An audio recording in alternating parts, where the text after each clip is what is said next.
সাহাবায়ে কেরাম আম্মাজান আয়েশা রাদিয়াল্লাহু তাআলা আনহার কাছে যাইয়া প্রশ্ন করেন, ও আম্মা জান, আমাদেরকে পয়গম্বরের আদর্শ সম্পর্কে কিছু নসিহত করেন, কিছু বয়ান দেন, আমাদেরকে কিছু নসিহত করেন। আম্মাজান আয়েশা রাদিয়াল্লাহু তাআলা আনহা বলেন, ও সাহাবায়ে কেরাম, আফাতাকরাউনাল কুরআন, আপনারা কি কোরআন পড়েন নাই, কোরআন বুঝেন নাই? সাহাবায়ে কেরাম বলে, ভালা, হ্যাঁ আমরা কোরআন পড়ি, আমরা কোরআন বুঝি।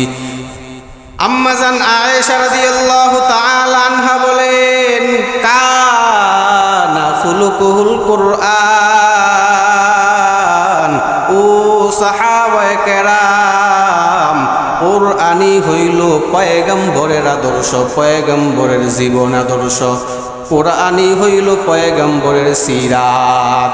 অর্থাৎ কোরআনের মধ্যে যা এসেছে, কোরআনের মধ্যে যা আল্লাহ রব্বুল আলামিন আদেশ করেছেন, কোরআনের মধ্যে আল্লাহ রব্বুল আলামিন যা নিষেধ করেছেন, আল্লাহ রব্বুল আলামিন যা আদেশ করেছেন, যা নিষেধ করেছেন, পয়গম্বর তা করতেন, আবার যা নিষেধ করেছেন পয়গম্বর তা করতেন না।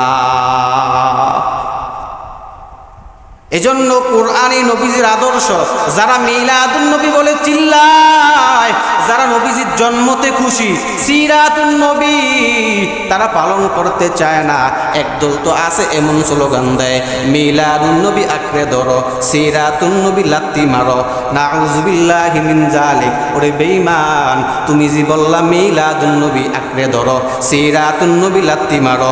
আম্মাজান আয়েশা রাদিয়াল্লাহু তাআলা আনহার হাদিস মতে তো তুমি কোথায় গিয়ে লাত্তি মারলা?